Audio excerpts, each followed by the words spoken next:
I decided to make some chicken soup. Got some broth, a red onion that I already had, some California mix, carrots, broccoli, and cauliflower. And I wasn't sure if I wanted to use quinoa and brown rice or ramen noodles.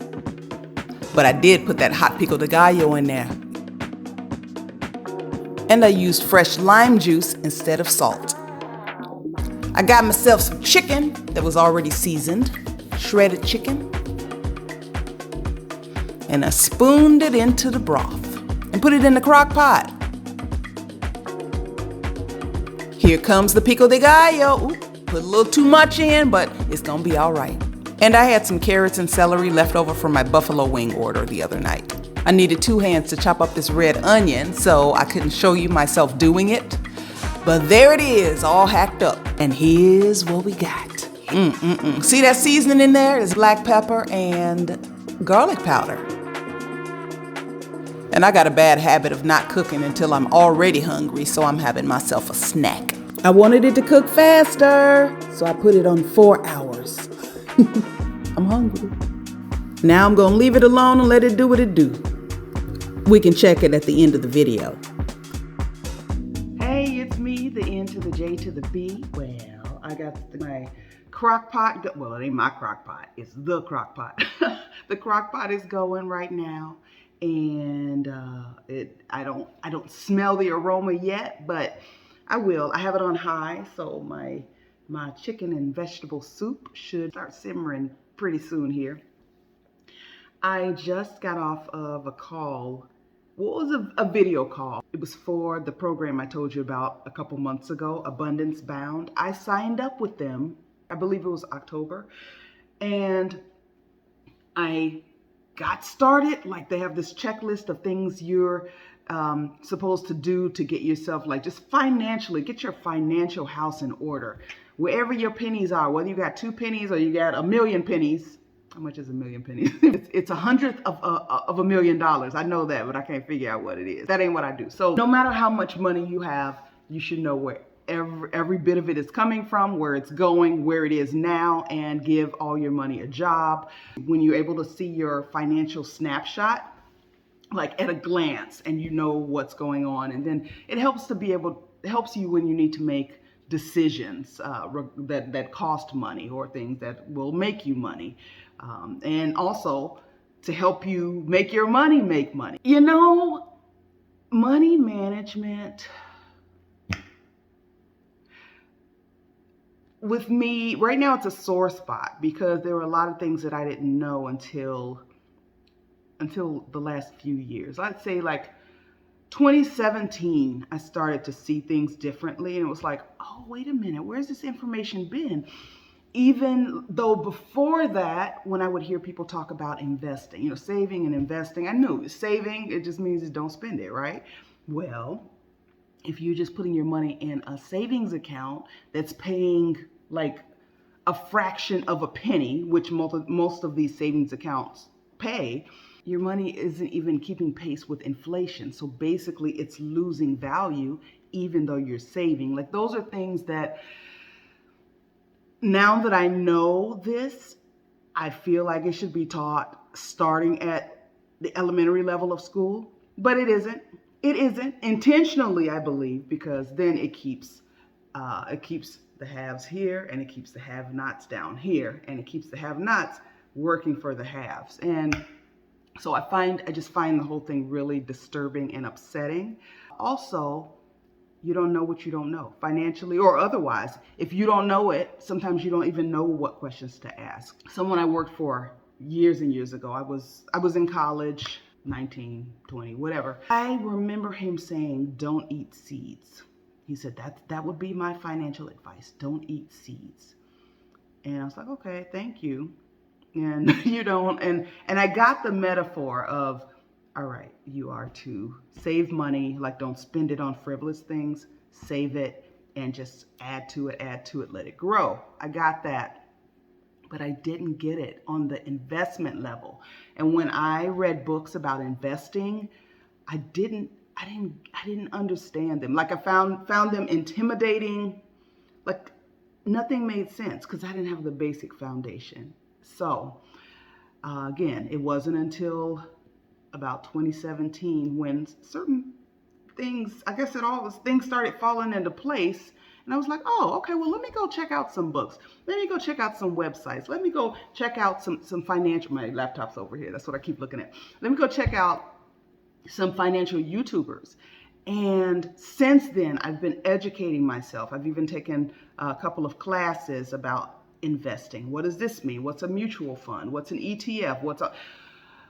All of these things. And then being able to have intelligent, non-intimidating conversations with friends of mine who understand this stuff. It's like, wow, I wish I had known this when I was much younger. So whatever age you are right now, start today. If I can point you in the right direction, I'm not an expert, I'm learning, but if I can point you in the right direction, just put a purple flower in the comments, and I will give you some of the resources. Just let me know what you're looking for. If you're looking for investment, you're looking for bank accounts, you're looking for this, that, the other thing. I know my certain family members are sick of me talking to them about investing, because I want the young people to get started young. Like if you put money away while you're young, if you invest money, even not necessarily in risky investments, because even though you have more time to lose all your money and get it back again, I don't want you to lose all your money. No investment is without risk, but safer ways to grow your money. It's very easy to become a millionaire. I know that for a lot of people, they're going to be like, what are you talking about? Like, do you have $1 million? I do not. I do not have $1 million. But had I had this information and in a way that I understood a couple decades ago, there's no reason why I couldn't be one now. So I am taking the information that I know now, and I'm doing what I can with the information that I have now. So this program, Abundance Bound, is part of that. I signed up. I did a little bit at the beginning, and then I've done nothing for like 2 months, because you see how chaotic my life has been. So part of reducing the chaos is money mastery. It's mind mastery, it's body mastery, it is money mastery. It is continuing to feed and cultivate my most cherished relationships, my family relationships, my relationships with my friends, their family too, at this point. Yeah. So I'm pulling it together after a year. It's been a few years, honestly, that just have sent me on a different trajectory is probably the best way to put it. Again, I didn't know I was going to talk about this. I'm waiting for my accountant to call me. She was supposed to call me 13 minutes ago. Lawnmower. So I wanted to talk to you about, well, there are a few things I want to talk to you about. One of them is beauty, okay? Like how we see ourselves, how other people see us, what we see is beautiful, how different images and the way certain people are represented factor into what we think is beautiful. Because I know I don't get too deep in the weeds on this, because that ain't what it's about. This ain't about like a racial thing or a patriarchal thing or whatever. But those are factors, do you have light skin? Do you have blue eyes? You got blonde hair? Is your body shaped like this? Is it shaped like this? Is it shaped, like all of those factors play into the notion of what we think is beautiful. And I had noticed something like, I think it was about a week ago. I was flipping through my photos on my phone, and I saw some older pictures of myself, and they were from, here, I'm gonna close this. I think, okay, yeah, that was giving me a glare on my glasses. Boy, they on that lawnmower. It's a riding lawnmower. So I saw some pictures. Hold on.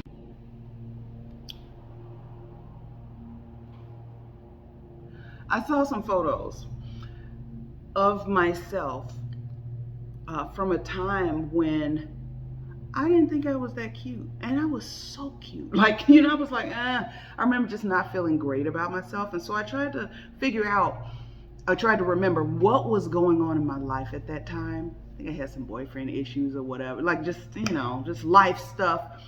But it's crazy. I remember hearing Rosie O'Donnell say this so long ago. She was on somebody's talk show, and she said something about, she looked at pictures of herself from back in the day when she thought she was fat, and she looks and she's like, I was so not fat, and since then I've only gotten fatter, you know. So she just decided, whatever. I learned to accept the way that I look early on. So I don't know whether you think I'm the most beautiful person that ever walked the earth, you think I'm the ugliest person that ever walked the earth. Of course, it would be nicer for everybody to think I'm beautiful. Who don't want to be called beautiful, you know? But not everybody's going to, and I'm okay with that. As a child in school, I got called black a lot as an insult. Y'all know, you know, if you've been around black people, you know. If you haven't, this may be news to you, but they're in some people's minds, there's a hierarchy based on skin color and hair texture. And I got called black a lot. My hair is not tightly curled. It's not like silky hair either. Like I'm doing this silky. It's like wavy wire, okay? So it's coarse. Each strand is really thick. There's a lot of it, but it's not really tightly coiled. So what I got on multiple occasions was, you better be glad you got good hair because you're dark, you know, or you black. And even as a child, like I knew that was the way things were, but it sounded really stupid to me. Like it just sounded dumb. Like how are you, by virtue of having that type of hair or that skin color, like how are you somehow better or worse than I am? It just didn't make any sense. And I remember coming home from school one day after getting called black for no reason. I remember the circumstance under which it happened, and my feelings were hurt. I was like I didn't even say anything, and that was just a ready insult for this person to throw at me. And I'm like, yo, like I didn't even do nothing. So I got home and I went in the bathroom, closed the door, and I looked in the mirror. And I was probably 9 or 10 years old. And I looked in the mirror, you know, just took a look. And I decided I look fine to myself. I look fine. You know, I was like, all right, you know, I like this. All right. Yeah, this is the face I got. So this is the face y'all gonna get. So, you know, that was basically what it was. I made peace with myself and the way that I look that day. Now, I know some days I'll get on my channel and I'll be like, oh my God, I look terrible today. That means I look terrible to myself that day. Like my God, I don't love that I have dark circles, but they're there. All right. I think everybody in the family got them, and mine are more pronounced because I rub my eyes because of allergies. This is the face that I have, and I'm not. I personally am not willing to go like injecting things into my face and doing all sorts of, you know, carving it up, or, you know, I ain't doing all that. This is my face, okay? This is my face. And I think it would be disturbing to me to look in the mirror and not look like myself, not recognize the person who was looking back at me. If I looked at a photo from a few years back, and it was a time where I wasn't feeling so good about life, I wasn't feeling so good about myself. I don't know, it might have been 10 years or something like that. I don't remember exactly what was going on, but just, you know, there's times when you're like, life sucks right now. I mean, I ain't trying to leave life right now, but I would like it to be better than it is right now. And our overall outlook on everything can kind of go downhill. And our perception of ourselves and how worthy we are of good things. And, well, you know, if I if I looked better, if I did this better, if I, stuff like that. A lot of these things are not fact. They're not fact. Cause if I thought I was ugly, if I thought, if I felt that way about myself then, and it was a fact, I would look at that picture and I feel the same way now. It wasn't a fact. It was perception. So whether you feel like your forehead is too big, it's an 8 head, it might be. It might be an 8 head. You might have one, or you got dark circles under your eyes. You might have dark circles under your eyes. You got really big lips. You might have really, really big lips. Listen, take it from somebody who's, I don't even want to show y'all now. My top lip disappears when I smile. Like it goes away. A makeup artist one time on set told me, "Oh, you have nice full lips." I was like, where are they? But she was used to working with people who had barely any lips. So yeah, I got a little something there, but when I smile, this whole is gone. Yeah. So this is my accountant. I'll be back. Okay, I'm back. We had a good conversation. I know I was talking about looks and beauty. I don't remember exactly what I was saying. But something else that I wanted to talk about is the fact that nobody is just one thing. We are all multiple things. And that may sound simple in some way. I mean, it is. It is simple. We're taught that you are this way. This person is this way. You're bad, you're good. It's black, it's white, when most things really, really are in shades of gray, depending on the person, the situation. Murder is wrong. But if somebody trying to murder you, you know what I'm saying? So most of life is to be lived in the gray. And I think it's important to give people grace and to give ourselves grace. And I think we do a disservice to ourselves and other people when we categorize them as either this or that. They're either bad or they're good. No, I used to think in very black and white ways, like I used to. I think a lot of times religion gives you that framework. Is it good or is it evil? And most things, folks like, a clear framework, but God gives us grace because we need it. If it was clear, we would need grace. It would be, was that right or wrong? Well, I mean, I don't know. Like, why did you do this thing? Because this, drugs are bad. Okay, why are you doing drugs? I was in a whole lot of pain and I couldn't get my prescription. Like, I'm just trying to give you some cases or some examples where things can kind of be in the gray, where we need grace, where we need someone to see our humanity. And we need to see the humanity of other people and give them the same grace that we would want in that circumstance. I recently talked to a friend who was working through some issues that she had with someone else who was near and dear to her, but it passed on. And sometimes like relationships, sometimes they're great and sometimes they're, especially if you're around for a long time with this person, it could be a family member, and sometimes y'all are like, peas in the pod, and sometimes you're not as close. And if that person passes away while you're in the middle of working through some things, you may be left with some residual feelings that you don't know what to do with. So we were talking about that.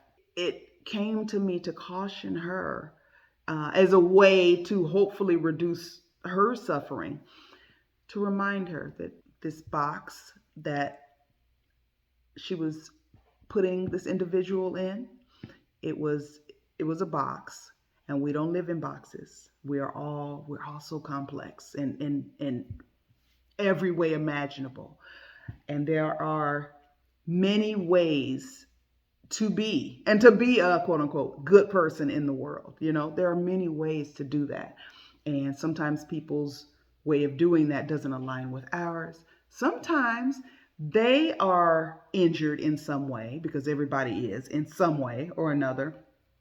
And they did the best they could. It might not have been suitable or adequate for you, but they did the absolute best that they could, either in actual deed or from their perspective. And they're not just one thing.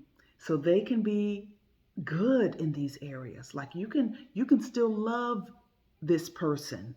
You can say, you did this thing, it was trash, and it's up to you to decide whether or not whatever they did still fits within your boundaries for a friendship or for communion with somebody else. You have to do that. But it's so complex. It's really complex. So we talked about nobody being just one thing in that context, where people are imperfect. We're imperfect. I'm very imperfect.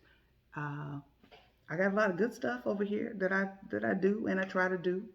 And then I got some stuff over here that may not be, that, or definitely is not the best way for me to represent myself in the world, And we cannot operate above our level of understanding. All right. So even if a person could have been expected to know better than to do X, Y, Z, clearly they don't know the repercussions of their actions, sometimes on a spiritual level.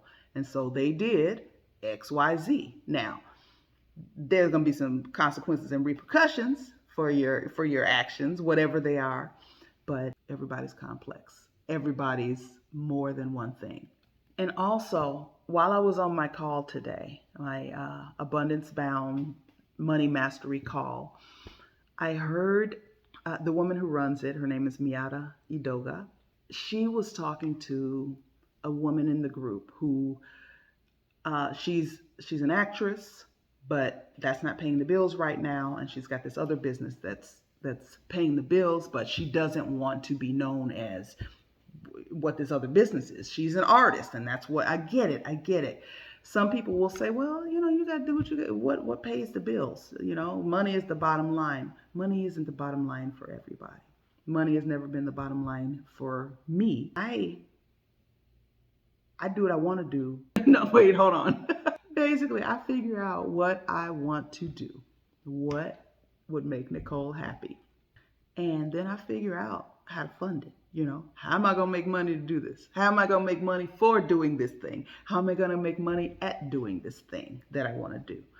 I tried it the other way, just go get a job and just stay there and stack your paper. I was miserable. Like to the point where if that was my life, and again, I'm just talking about me and the way that I'm set up. We're all wired differently. Remember, if that was my life, if I knew I have to do this thing that I just, like it's sucking the life out of me. I got to go into this office every day for the next, I don't know, what is retirement age now? I don't know, 20, 30, 40 years or whatever. I would not be on this earth.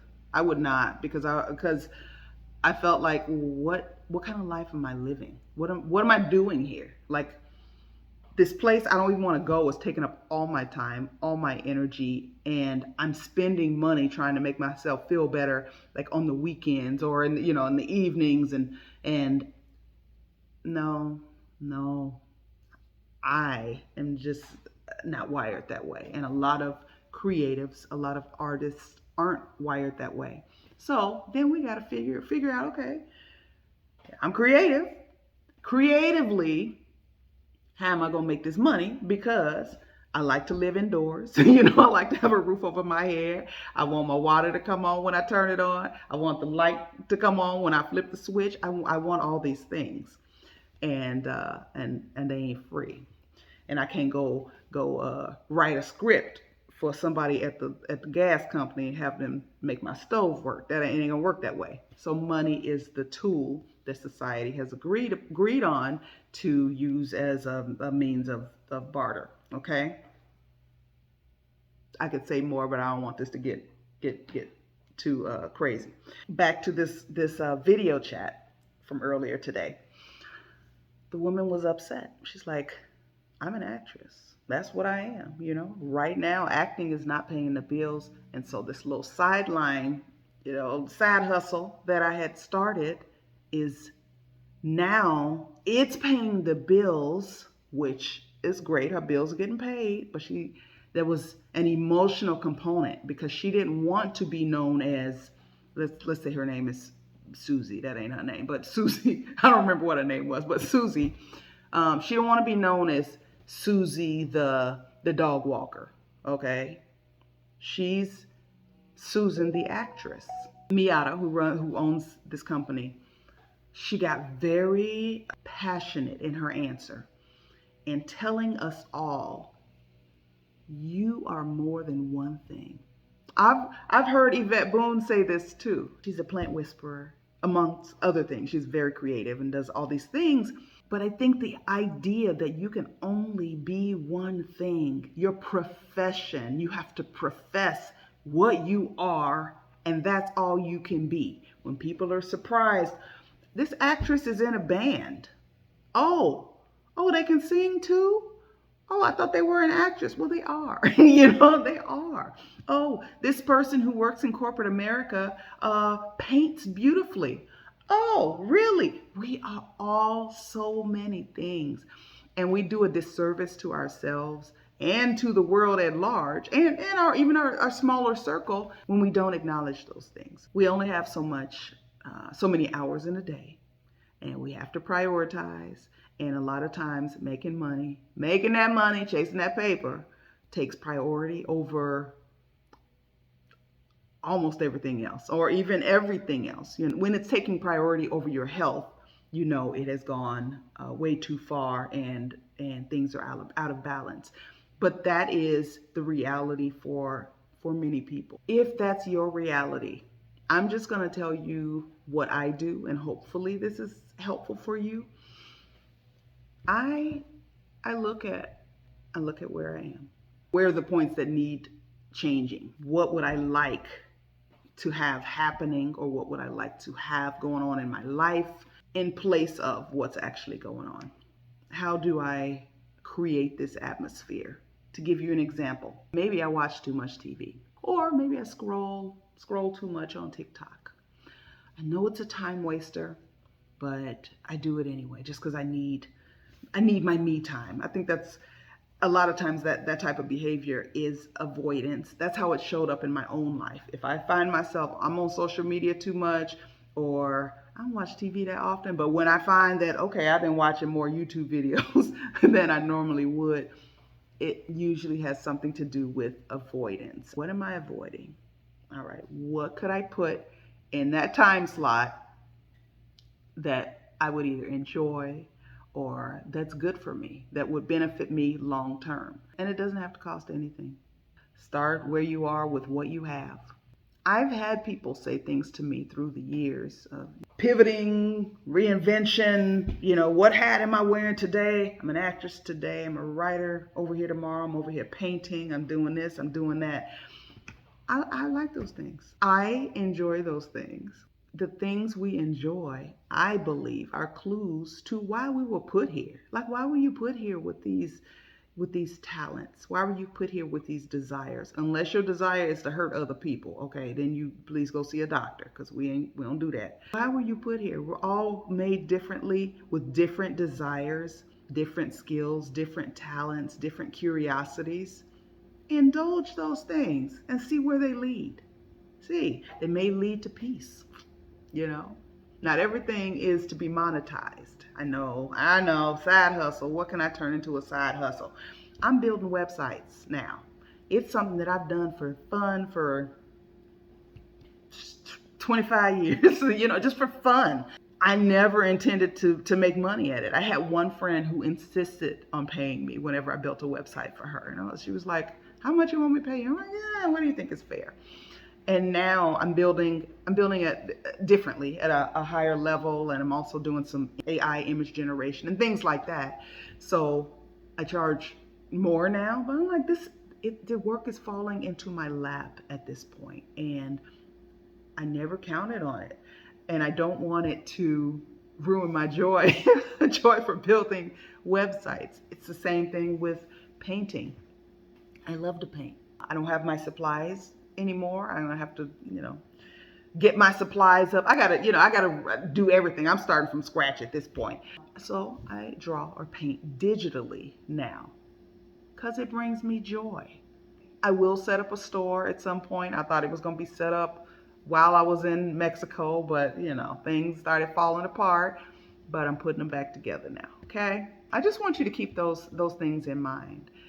Don't be hard on yourself. If you're down on yourself about, oh my goodness, the way that I look, like I told you, I don't love this, that there's so much gray in this fro. I don't like it. I think I would like gray hair or silver hair more when my hair is longer.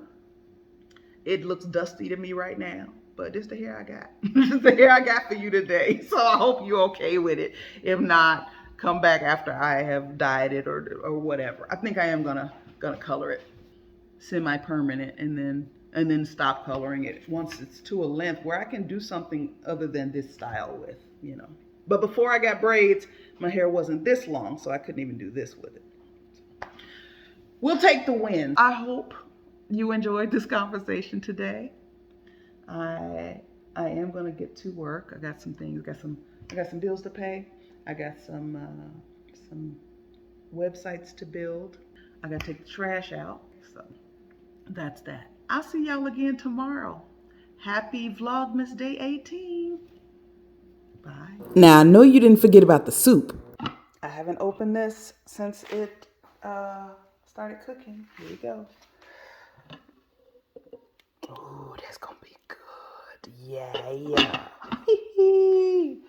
Got a clean spoon. I'm just gonna get a little of this little broth, a little bit of, what else? Let me blow it.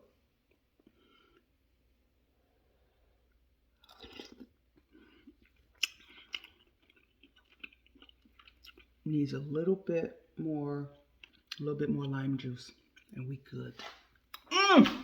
Oh. Okay, I just squeezed another lemon in there. I'm sorry, lime. And I'm gonna taste it again because I think that would have done the trick. This time I'll get me a little broccoli and even a little celery, even though I ain't crazy about celery, but I know it's good for me. And some broth, and ooh, here we go. I don't want to drop my phone in here. Hold on.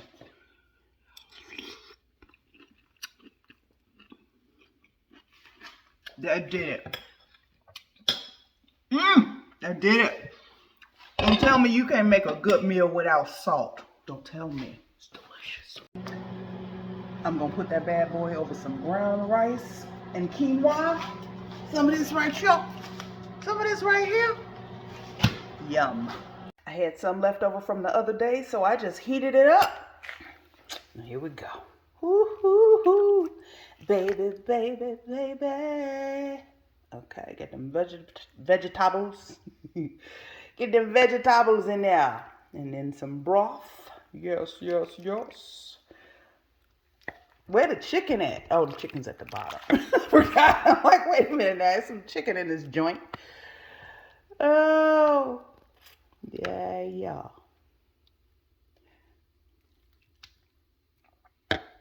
All right, there we go.